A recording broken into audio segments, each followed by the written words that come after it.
gosh. Oh, See no. it? Yeah, I'm gonna pick it up. Don't worry about it. Okay, so this is a finance novel. This isn't even. No, it's not a novel. You don't have to. I should have read this one before. Yeah, you should have read it before. This we talked about. This is a follow-up question or a clarity question to about managing your mortgage. This might be on episode 25 or 26. So I'm going to give a better answer to the question because it's sort of a different question to add clarity to it. I'm going to just read from this third paragraph down. Is that okay? From here? Mm-hmm. Yeah. Is that cool? Yeah, and then you start seeing the numbers, which are like the points. All right. Sheesh. Okay, it's a scroll. All right. It's Shout out to this listener because I know them and this is very them. Some of it's the redundant information in the screenshots. All right. So this question is relevant to mortgage. Getting a 30, 15, and refinancing. Gotcha. So the question is as follows. So for those who do get a 30-year, does it make sense to refinance / sell into a 15-year? Question mark, and then parentheses, it says assumed at same rough house price or slightly better, because like you said, you want to increase. When you sell your house, you want to get a house that costs more than the current one. Okay. Your house appreciates at $400K. You're not going to go buy a $400K house because you're in one. Gotcha. Okay. And then the next section says the switching is the key part here, because if folks had the fortitude and money to do either optimal way, 15 and pay it off, or 30 and invest the difference, we wouldn't be here. I think the answer can best be shown in two parts: the math answer, in quotations, the money, and then the more realistic answer based on statistics of completion. And then there's an example. Would you like me to read the example? Yeah, I think this is going to get into the actual question now. Okay. Example. Let's say I'm 10 years in on the 30, and now I have more income and better financial knowledge. Do I, 1, just invest the difference of the 15 now and spend the next 20 years paying? 2, use the difference and just pay on the mortgage and treat it like a 15? 3, invest the difference? 4, some other better option? This would probably serve as a better podcast question anyway. Okay. Yeah. All right. Yeah. So we're here. Is that everything? Yeah. All right. Yeah. So, I think let me go with what. Shout out to him for that question. This is a real question. So let me go over the baby steps again, which is sort of the timeline everyone usually puts you on if you do actual financial coaching. Not if you do entrepreneurship and people just trying to help you make money, but as far as a financial plan. Most people are going to tell you to build a savings and pay off your debt, consumer debt. How much they tell you to pay off your consumer debt, how fast, the way, I don't know. As far as building an emergency fund and savings, how much? Most people say 3 to 6 months. Some of the more conservative people will say 6 to 12. Okay, obviously adjusted for, if you have a business or not, right, and the type of income you have. Then some people will argue about the liquidity, whether or not you should put in high yield savings or, invest it somewhere. Okay, but that's usually the first 2 steps. Obviously, get on a flipping budget. Okay, this is if I did stupid. If I should say that first, obviously do a budget. Okay, but most people are going to tell you to budget, pay off a consumer debt, at least high interest rate debt, and then build an emergency fund. Then they either are or not going to tell you to invest at the same time you're doing that. Okay, but then investing is roughly the next step. Then investing obviously is in yourself and then children if you have them. Then after that, all this stuff we spent money on comes handling the mortgage as far as paying it off. Again, talking about statistics, most people already have the kids and the mortgage and are married and trying to figure out how to manage their finances. What you should do is if you don't have a mortgage, get the 15-year fix. But most people obviously already have it. So we got to talk about actually handling that situation. Most of you, if you are investing enough money, at least 15% of your gross, which means you have 85% of your gross left over to pay for everything. And then if you do have kids and you still have debt payments, you likely do not have enough money to put towards your mortgage because you're likely going to do lifestyle before you pay off your house aggressively, which I would recommend you do too. You should start, going on vacation. For those of you aggressively paying off the debt and build that emergency fund or investing, you can start going on vacation now before you aggressively pay off the debt. Should you, I think the example was, you got 30 years, you pay off for 10 years, so now you got 20 years left on the mortgage, you got your income up, should you pay it off like a 15? That's 5 years, you're already 10 years in. If you start paying off like a 15 after 10 years in, that's a 25 versus a 30. Just pay it off in 30 years. Now we talk about the quick, simple math, right? If you're gonna treat it like a 15, you already paid 10 on it at a 30-year rate, I do not want to know how much money you got to do in 5 years to pay off that house. Okay, then the second one is use the difference and just pay on the mortgage. Oh yeah, and treat it like a 15. Again, statistics. Most people don't pay off the house. Most people don't have a lot of money invested. Hence, they're not investing that delta, not delta difference, that delta between the 15 and 30 year. If you get a 15 year and you're also investing 15%, it really does not matter whether or not you're going to pay off the house, faster than 15 years. At least you're paying it off in 15. That's the worst case scenario.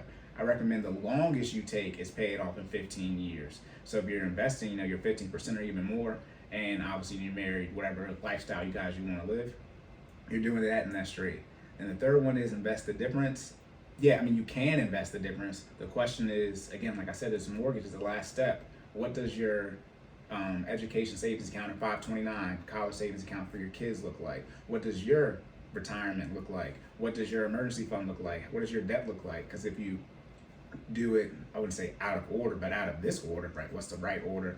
What happens is, as I said before, you have too much money in investments in the sense that you don't have enough cash on standby and you've maxed out your credit card, so you have to liquidate your investment before you want to, create a taxable event before you want to, or you end up having to tap into the equity in your house. And like I said, what happens is, in real life, you don't stay in this house the whole length of the mortgage, so you end up having to liquidate this asset. Now that you have not just the mortgage, but debt, right? Like HELOC, home equity, even more on the mortgage, that appreciation that you took, you have to subtract that out when you actually sell the home because you have put another lien against it. Okay, just like a car and just like a house, right? You already have the traditional lien when you get that mortgage, you get that car loan, right? And you sell it and that lien's gone. But if you put a HELOC on it, now you have to pay that off and the mortgage. But that HELOC obviously is not equated.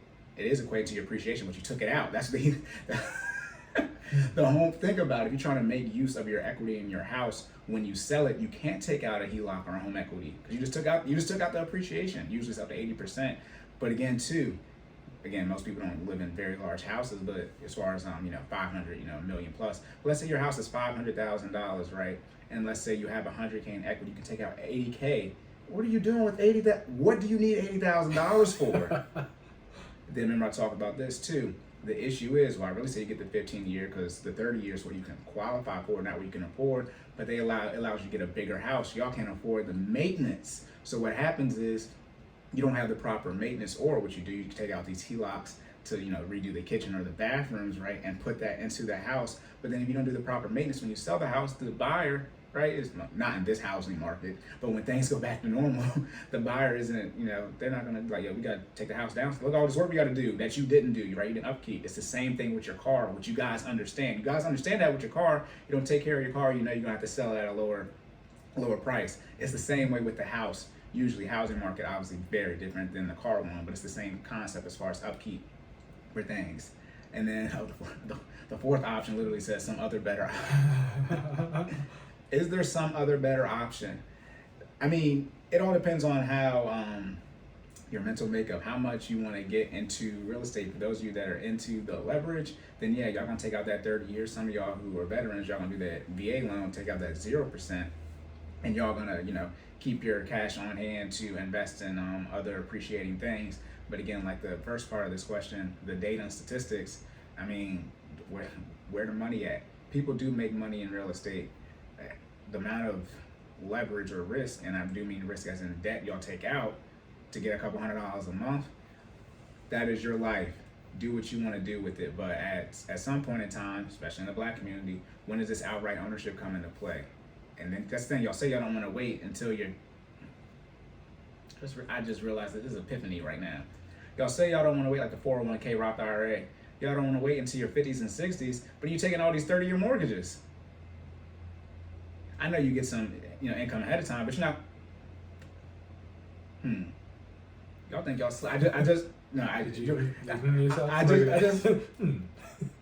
Why do y'all say that? This is literally no. I'm not joking right now. I literally just thought of this counterpunch right now. Yeah, miss me with the 401k talk. You're trying to take all these 30-year mortgages. You're delaying the same thing. Or I have to think about that more. Maybe I'm missing something with that concept. Yeah, so again, if you already have the 30-year, right, as I said, how long do you want to have a mortgage, regardless if it's 30 years or not, right? If you've already been paying on it for 10 years, you got 20 years left, you want to pay it off in 15 years from your start date or 15 years from now. Again, simple math, that's 25 years if you're going to do it from now, or it's going to be 5 years, you've already been paying off for 10.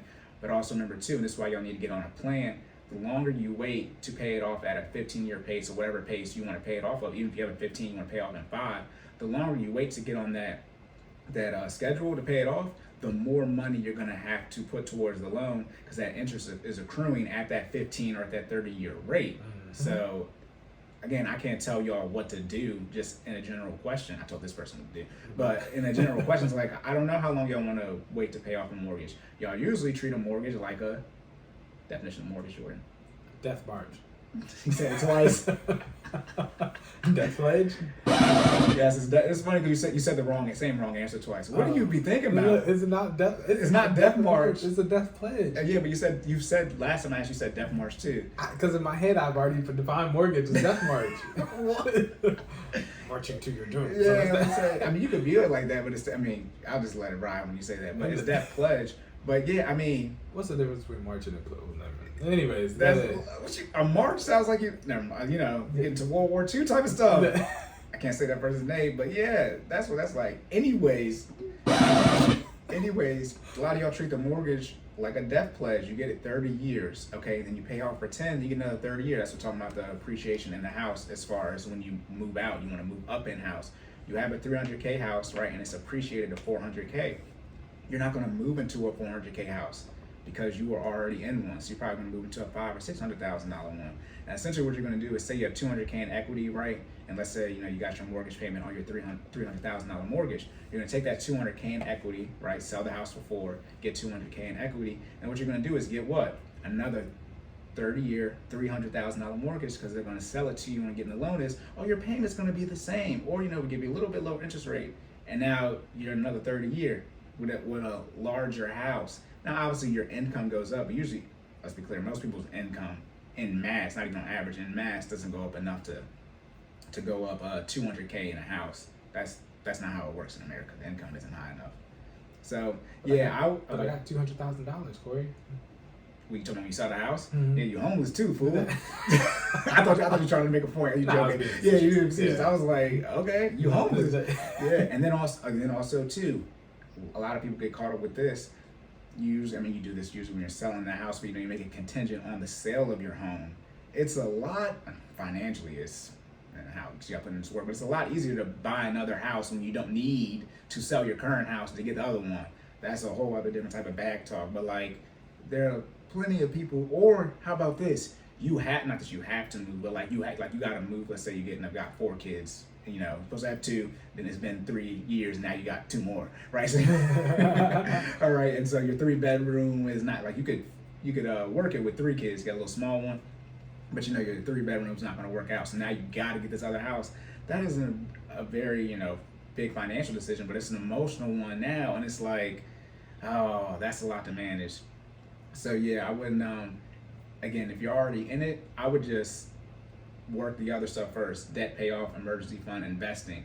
You likely aren't going to have that much money left over to throw towards your mortgage, because like I said, it's okay to start doing vacations reasonably within your budget here before you even throw that extra money towards your mortgage. Lifestyle, not inflation, but that lifestyle you cut out to aggressively be able to get out of debt and build an emergency fund. You can start adding a couple $100s in here now. You likely, from a math standpoint, your timeline's not going to change, because I can't remember what episode we said this. I think it was in the late, I think it might have been 18. But if you have a 30-year, you make a full extra payment, whatever, you make 13 payments a year, you'll pay your house off roughly 6 or 7 years faster. If you do 2, so you make 14 payments, you'll pay it off roughly at a 15-year rate. That's what they claim. Yeah. I don't know many. I know. I'd rather just be on the 15-year. That's just me. But I don't know many people who can say they've done the 30-year, and they make 13 payments and they pay it off in roughly 20 years. Most people they don't pay off the house. So then yeah, you don't got no data. So yeah. So that's the math as far as I was talking about that amortization schedule. Same thing. I think it's episode 18, because that's the. Oh, my bad. Is this episode? Hold on. Is this one? I've already said this before. Whatever episode that is, that's the one where the original one when I said that. Most people, if your timeline is to pay off your house, again, like I said, you got to do it. I keep trying to find something besides the 15-year. It's the 15. I recommend you pay it off at a 15-year rate. If you're already in the 30 and you cannot financially afford the 15-year rate, I don't know what you want me to tell you. It's sort of like we can save you, but we have to amputate your foot. It's like the foot has to go. Like two options: either you die or we cut off your foot, and that's what it is. You know, either you increase your income or you just deal with they're paying it off in 30 years. Like there's no other option. I mean, it's trying to make a plan in an already bad situation, right? Right. You catching an L, right? We just might be able to minimize that L, but the L is going to happen. The L, in this case, being the time, right? Yeah. Like you know what I mean? You won't make it to you may not make it to a 15-year rate. You know what I mean? If you don't have the income. However, you know, we might be able to get you to 22, right? Save you 8. It's 7 more than 15. Right. Yeah, but again, I've already said this before. you can't. Person who said we were misogynistic hurt my feelings. The lies. There you go. There it is. The lies. Cory making an emotional play. Is that what's happening? You guys cannot afford the house that you bought. That's why you had to get a 30-year. I don't care. I don't care. I do not care. I do not care. You cannot afford the house you bought. That's why you had to get the 30-year. Because if we look at that 15-year rate, guess what? You wouldn't qualify for the damn mortgage. That's why y'all be asking this question. It's like you can't afford the 15, which means you can't. No, the mortgage, right? Like the loan itself, not the house, but the right, mortgage, the math on it. It's like what do you want me to say? It's not my fault. It's not my fault. It's the simple math of it. Most people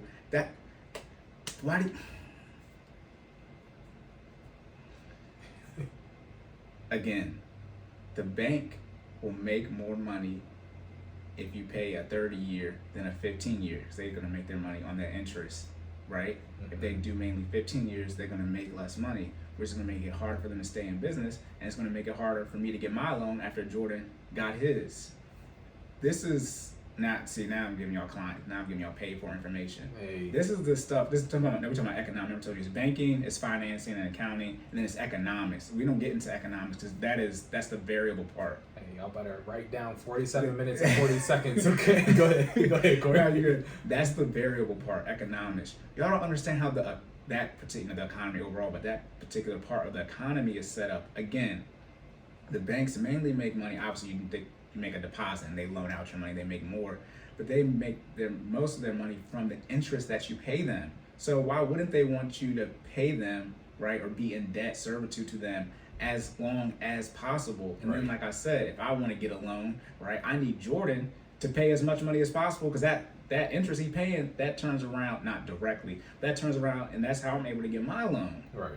Now we want to get you out of that situation, but that's why they tell y'all, that's why they make it so easy for y'all to keep getting a new car loan or the death pledge mortgage, to keep saying it is. That's how they make their money. Let's be very clear. The service provider is not your friend. They are a business. Yeah, Right? yeah. They're a business, right? Their end goal is to do what? To make, what do business do? They make money. They gotta stay in business. Right. Yeah, because I mean, and this, I'm sorry. No, you good. A small side tangent, right? So again, speaking from personal experience, when I had, you know, I've been doing business with Cory for a long time. When I pulled up and told them that I wanted the 15-year, it almost didn't. Now we getting the real paid for information. Look, just locking in now. It almost didn't register with my representative for my service provider, because that doesn't. It's a rarity, right? People don't walk up and ask for the 15-year. Like, nah, I want to pay this off as fast as possible. Mm-hmm. And you know, I'm not gonna fight for it. Yeah, I'm not gonna put, you know, any specifics out there. I don't want, you know, put her name out there or whatever. But she did everything in her. She had a regular name.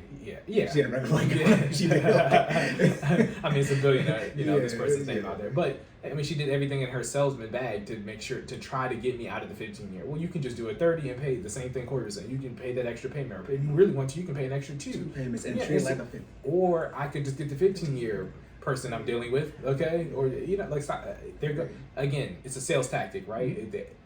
I think, I don't know if you said this in reference to a mortgage before, but a service provider has products, right? And their end goal is to get you the product that has the highest return on investment for them possible, okay? So, you know, they're encouraging you to become a customer, giving them, you know what I mean, with the, I guess with the, not the worst case scenario, but yeah, I mean. No, the highest return on investment. Let's just keep it that way. Just like you said, like I think I said this before. I might have said it on here, but when I paid off my car, because during COVID, still COVID, but in Maryland at least, they weren't able to get cars. It's not technically imported, but they weren't able to get cars across state lines, so they couldn't get any new cars. So they called me to buy my car, and guess what? The first thing he told me was, as far as his flow chart from a sales standpoint, what you can get a car payment? Lower car payment. Yeah, that's the first. No, I mean, I worked at LA Fitness for 2 months, 2 weeks, not 2 months, 2 weeks, but it was enough for me to get the sales trend, just enough of the tidbit. Like in LA Fitness, we had two things we would offer you for like if 9 months, 9 months or less is the best one, 9 months or more, that's the best one. Right. And that's all people thought they had. Bro, LA Fitness got like damn near 100 memberships, bro. Does it really? They just don't offer you, but this is back from 2012. Right. I don't know if it's still a thing. Do not sue us. This is for information. What we say? Put the disclaimer What's the disclaimer? Entertainment. I say information. This is for entertainment. This is entertainment purposes only. But it might have been like 30 though. Remember, like 30 different options that you could offer, and it wasn't like, because they'll say now, right, we're kind of at the end of the year, and they're going to tell y'all that this is our New Year's resolution. No. They always have that. They just don't offer it to you. Okay. And so I'm saying that to say, as she said, do the 30 year and pay it off like a 15. No, because now we're getting to economics. See, the second thing I recommend is mental makeup. They're playing off how you're going to operate in the economy as a person. They have so much data, and what you're not going to do is pay it off at a 15-year rate with a 30 year. You're going to see there's so much, especially now, there's so much more stimuli out there. You're going to hear pay it off like a 30 and invest the difference, or take out this HELOC. And then they get, and let's not even talk about how y'all don't realize, if you ever, let me say this. Yeah, okay, I'll say it this way. Jordan, like, good God. No, I was gonna say, while you thinking about it, I was gonna say, just a small tangent again. The interest rate on that 15 is significantly different from the interest rate on that 30. Why would I want to pay a 30 off like a 15 with the 30-year interest rate when I could just get the 15-year interest rate and pay it off at 15? I didn't even think about what that. What are we talking about? Make more money. Yeah, you know Jordan's giving y'all paid for information. I don't like to say, because my bad. I'm done. That's your thing. I'm not that type of person. But listen, everybody, this is stuff I tell people pay me. I do have that type of stuff. But I'm not the type of person. I'm just saying, it's math, right? Like, we talking about changing two numbers in a formula. Like, lesser time and lesser interest rate. What we talking about? Stupid. Yeah, no, you're dumb. Dumb financial decision. If you take out a 30 year and pay it off like a 15, get the 15. Because you're paying more in interest. Exactly. No, but what I was going to say, because I don't want to say it, I was going to say it, but this is the proper way, because it's a technical term. Not technical, but it's what the banks do. Banks do not want to foreclose, and they do not want to repo. They do not want to take back their asset, because you still got to lien against it. It costs them more money, and they obviously lose out on the interest. So unfortunately, though, for those who have something, repo different. Y'all be misplaying the whole repo situation. And if you get your car repoed, that's because you didn't talk to your bank. They don't ever want to repo a car, but especially a foreclosure. They're not trying to foreclose on that house, and it's like, it's very, because they're gonna make more money if you keep giving them the right.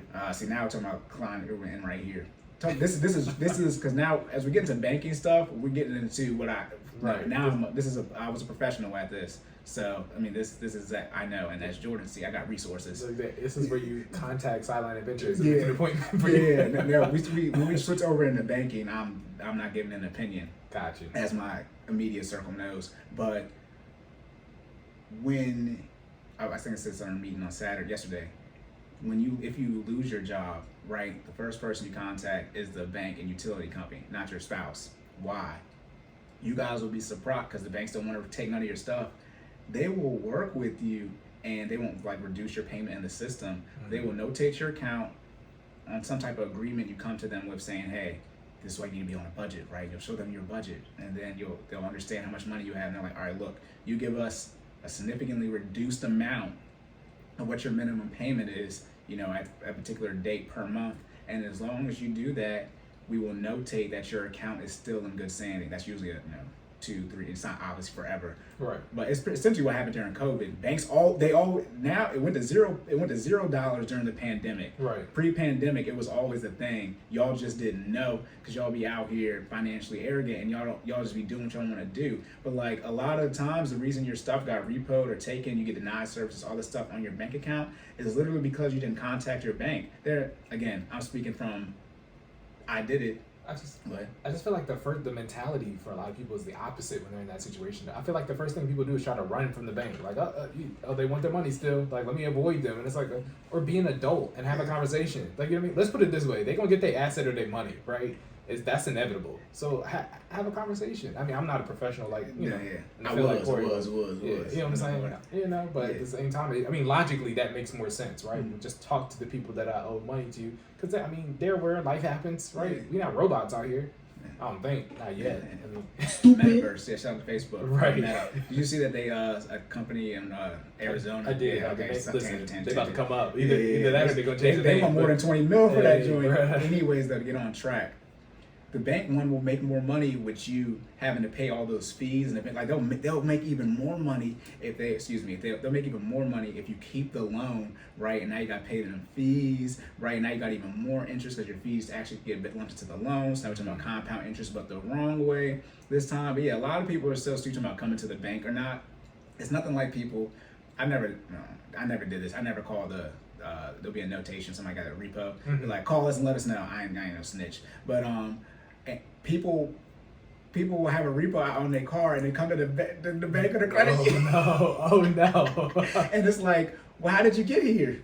And what are we trained to do? We're trained to go out and look at the security cameras and look for that car. Wow.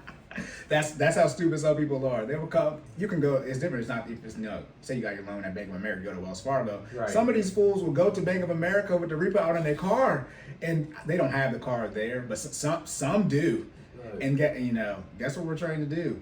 Unfortunately, that transaction for some reason might be taking a little bit longer. No.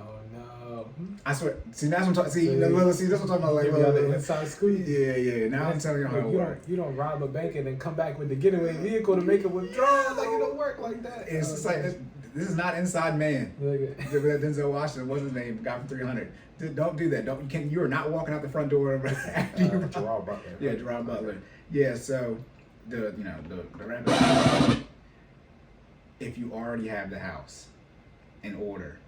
If you still have consumer debt, non-mortgage, I recommend you aggressively pay it off. If you've already done that, 3 to 6 months of emergency fund. If you've already done that, 50%, not into retirement, but as far as 50% of your gross, you should be investing for the long term, 40 years at least, relative to your age, obviously. Okay, 30 to 40 years. You said 50 or 15? 15, excuse me. 15% of your gross, 1.5. Gotcha. Okay. Then if you've already done that, this is in order, by the way, priorities, which you guys know how to do, right? Consistency, discipline. If you've already done that and you have children, then you need to start, depending on the lifestyle you want, but investing into 529 or ESAs, college savings type accounts, or whatever you want to put away for your children.